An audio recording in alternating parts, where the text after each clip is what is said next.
The Book of Shemot, Exodus, chapter 11, verses 6 to 7. And there shall be a great cry throughout all the land of Mitzrayim, such as has never been or ever shall be again. But against the children of Yasharal no dog shall move its tongue, against man or beast. So that you know that Yahuwah makes a distinction between Mitzrayim and Yasharal.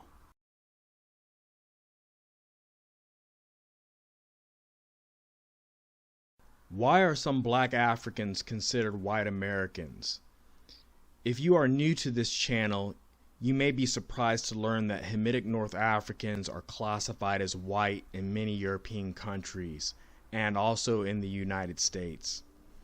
According to the U.S. Census Bureau, an individual who is classified as white is a person having origins in any of the original peoples of Europe, the Middle East, or North Africa, while someone who is classified as being black or African American is a person having origins in any of the black racial groups of Africa. This idea that Hamitic North Africans are a subgroup of white Caucasians is reinforced in current university courses that explore the development of civilizations. In Jared Diamond's book, Guns, Germs, and Steel, he wrote on page 378 that whites ranging from Egyptians and Libyans to Moroccans occupied Africa's north coastal zone and the northern Sahara. Those North Africans would hardly be confused with blue-eyed, blonde-haired Swedes, but most lay people would still call them whites because they have lighter skin and straighter hair than peoples to the south termed blacks. If Jared Diamond's statement was true, that most lay people would consider North Africans to be white, simply because on average they have lighter skin and straighter hair than those to the south termed black, he wouldn't have to say it. It would be common knowledge. What he is asking you to do is to suspend your disbelief and not to believe your lying eyes, according to him, and your own logic, while he deliberately feeds you his own fiction. Jared Diamond's statement ignores the history of the United States and the one-drop rule, where you risk being lynched if you tried passing for white and it was discovered that you had Negro ancestry. Ralph Ginsburg's book, 100 Years of Lynching, is a collection of press accounts from many newspapers across the United States. On page 172, there is an account from the St. Louis Argus, November 9th, 1923. Klan hangs Oklahoma Negro for passing as a white man. Eufaula, Oklahoma, November 7th. Dallas Swell Negro was seized by a group of men wearing garb of the Ku Klux Klan, and after a Klan trial in the barn of a well-known Klansman, was hanged this morning to a barn rafter. Swell was found guilty of passing for white and associating with white women, and he was therefore put to death in accordance with the Klan code. The case of Muhammad Noor, a Somali-American police officer who fatally shot Justine Damon, a white woman from Australia, demonstrates that Jared Diamond's statement is false. According to the U.S. Census Bureau, Muhammad Noor is a white man, but according to the headlines, he is a black man. Various headlines read, "Black Somali cop kills white woman," "Black Muslim cop kills white woman," and finally, "Black cop kills white woman." Labeling Muhammad Noor as a black man foreshadowed his conviction, the first in the state for an on-duty police officer. Wikipedia, the free encyclopedia. Ethiopid race. Ethiopid is a historical classification of humans. It was equivalent with the Eastern Hamite division of the Caucasian race. Ethiopids are typically classified as a Caucasoid Europid subrace. According to John Baker, 1974, In their stable form, their center of distribution was considered to be the Horn of Africa. Among that region's Hamito-Semitic speaking populations. Somali man, Somali tribe, Northeast Africa, white stock. There has always been a division between North Africans and Sub-Saharan Africans, not because of colorism or hair texture differences, but because of lineage. There are two basic types of African, those from a Hamitic lineage and those from a Shemitic lineage. Ivan van Sertima, Golden Age of the Moor, page 98. Slavery was aggravated by the rather distorted demands of capitalism. Rulers in the Sudan were often ready and willing to comply because of the money involved. Apart from this, they conceived of themselves as possessing ethnicities different from the people they sold. The 18th century saw not only the economic ascendancy of Europe, but a great devaluation of African humanity south of the Sahara. And according to a recent writer, while the Turks, Arabs, and Berbers would marry their daughters off to European slaves, marriage to a man of the Sudan, slave or free, was considered denigrating. Zondervan's Pictorial Bible Dictionary. Ham, the youngest son of Noah, born probably about 96 years before the flood, and one of the 8 persons to live through the flood. He became the progenitor of the dark races, not the Negroes, but the Egyptians, Ethiopians, Libyans, and Canaanites. I am كناني من إسرائيل. أنا كنعاني. أنا من إسرائيل كنعاني. חברי, מה העם שלך? אני מהעם כנענים. גרים פה. יש אנשים 500. 500. העם פה כנענים?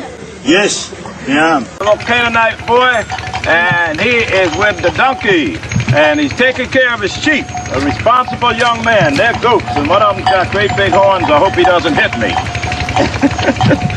This is what we're called. Move in some, Dad. Move in some. I don't have my wide angle. I can't get. Okay. How of me? Now how am I now? I can't get. My people are in Israel. Yes, indeed. Near Jerusalem, where Rahab was. Near Jericho. Some goats here with some long horns. Ooh, let me get out of the way here. Can you get?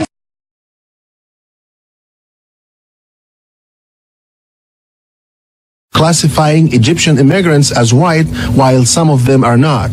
I'm a black man, as you see. My complexion is as dark as most black Americans, and my features are African, and I don't understand why I'm classified as white. Experts say that the white supremacists in the past did so to justify their claim that blacks were subhuman, and that's why they consider ancient Egyptians white. For they have an axe to grind, they have a position to support. This position has nothing to do with science, it has to do with ideology and politics. The position is that of white supremacy. So that position would be inconsistent with the data of Egypt that invented civilization, that gave most of the systems in the civilized world to humanity. If those people were black, then white supremacy has nothing to stand on. It's baseless. Egyptians are black. The real Egyptians are black because the real Egyptians, they are real Africans. So those people in Lower Egypt, you see in Cairo, Alexandria, and the Falahins area, they were mixed between the Turkish, Mamluks, French, English, Romans. So those people who come to attack Egypt in that time, they couldn't come to Upper Egypt, to the south. which we still have the same color, our dark color or black color. So they couldn't mix with us. مصريين اصليين اللي هم السمر انما البيض اللي كلهم you see I explained to him about the Nubians and the Egyptians. They were not white, they are black Africans. So he say now ليه هنا الناس لسه سمر في الصعيد وفي بحري بيض. بحري دولة مش أساس مصر. He said the people in Lower Egypt, most of them they are not Egyptians.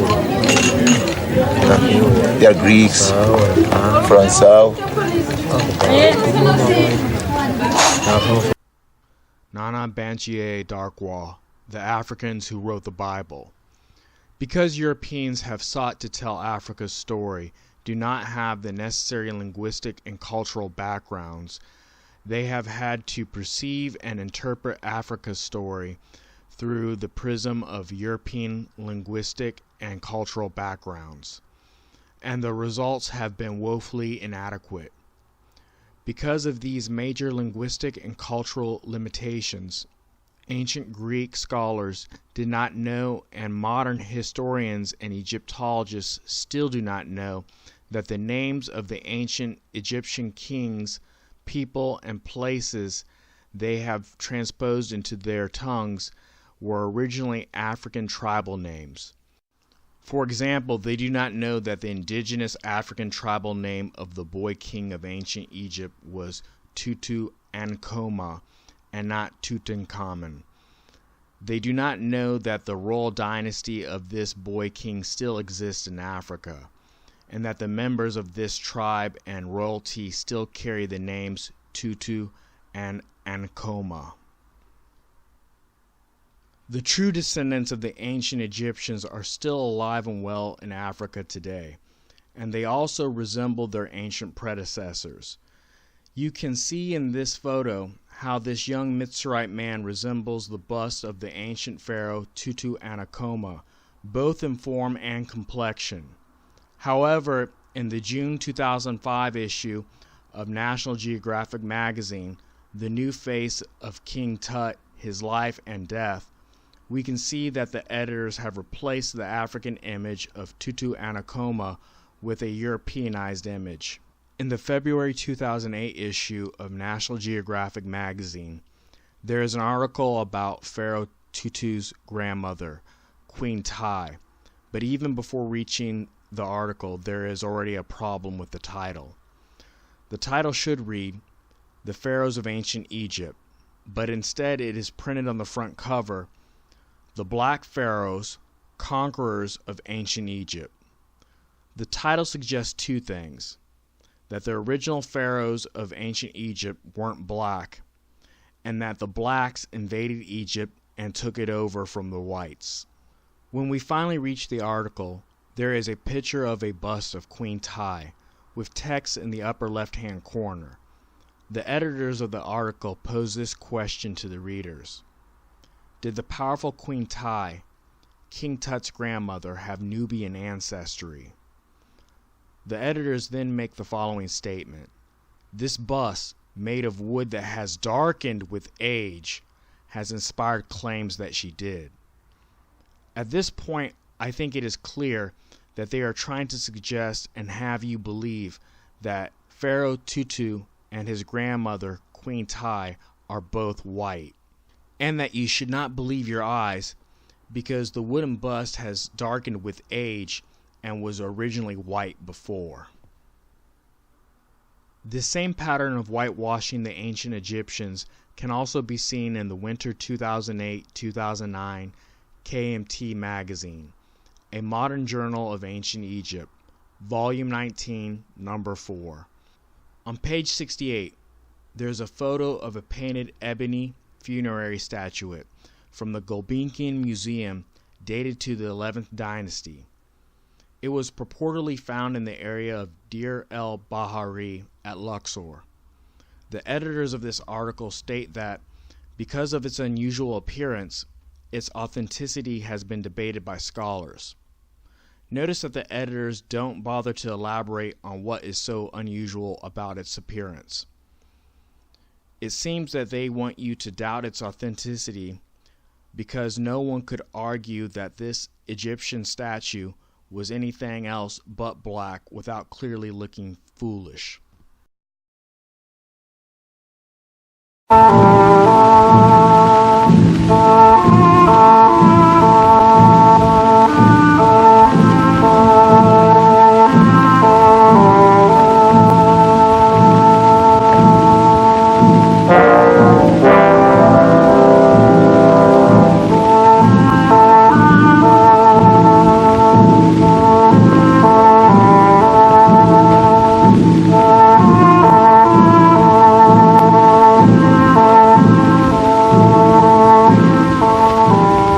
Ethiopia, Africa's ancient kingdom, has been shrouded in mystery since the beginning of recorded history. Ethiopia is located on a high mountainous plateau in northeastern Africa, a region remote from the rest of the world.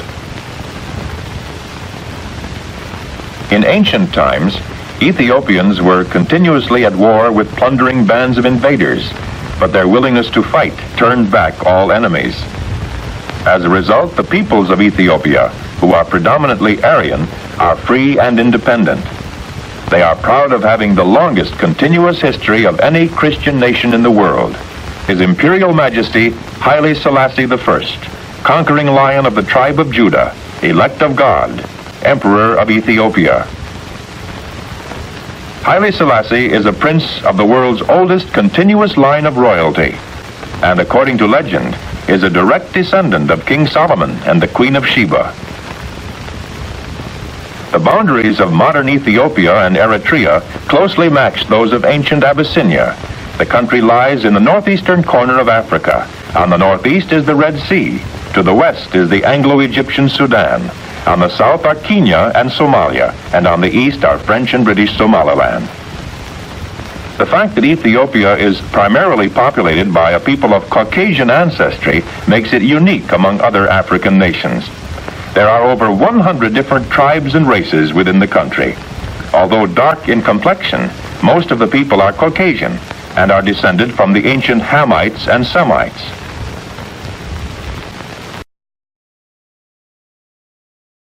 Enough.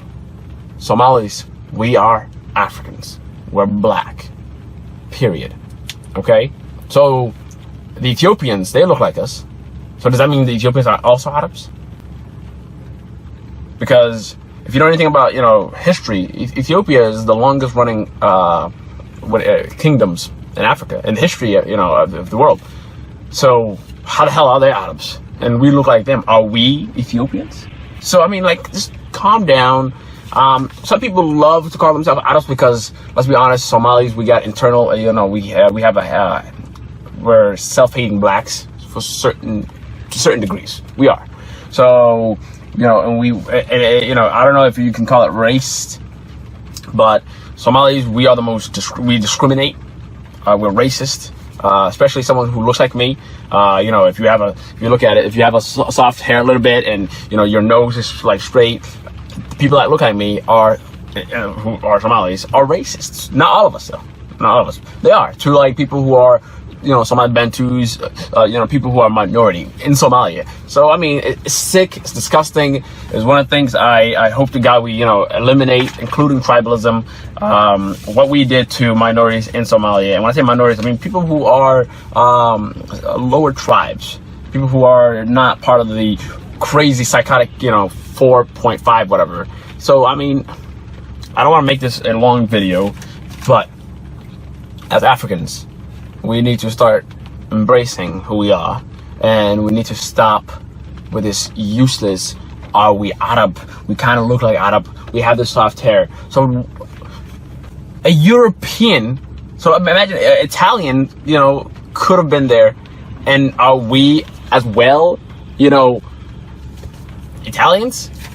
It makes no sense. No, just calm the hell down. Listen, if you call yourself an Arab, and you're Somali, and you call yourself Arab, congratulations, go ahead, run with it. I'm not going to stop you. How about this? Move to Saudi Arabia let's go over there and see how they treat you. If they treat you well, then alhamdulillah, man, good luck. But me, I am a black Somali African. Do I have some out of blood or, my ancestors? Probably. But they're not here. I don't have their oil money. They're not feeding me. They don't give a damn. I don't give a damn about them too. So, pick rocks, man. I'm African. Assalamu alaikum. I hope this video helped to a certain degree. See you next time. Now you should be able to see clearly with your own eyes that these Hamitic North Africans are black and not white. So you may be thinking, what is the purpose behind calling them white? Let my people go! The slaves are mine. Their lives are mine. All that they own is mine. I do not know your God, nor will I let Israel go. Who are you to make their lives bitter in hard bondage? Man shall be ruled by law, not by the will of other men. The Lord of hosts will do battle for us. Behold his mighty hand.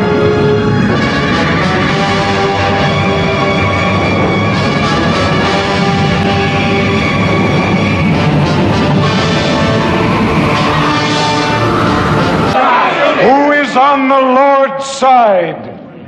Let him come to me. The reason why theologians and academic scholars want you to believe that the Hamitic North Africans are white, and especially the Egyptians as being white, is simple. If they can convince you that the Egyptians are white, they can also convince you that the Hebrews were also white. Because all of the ancient historical records, such as those from Strabo and Tacitus, said that the Hebrews were nearly indistinguishable from the Hamites. This is done for both spiritual and geopolitical reasons. This is the end of part 1. Please stay tuned for part 2. It will be uploaded soon.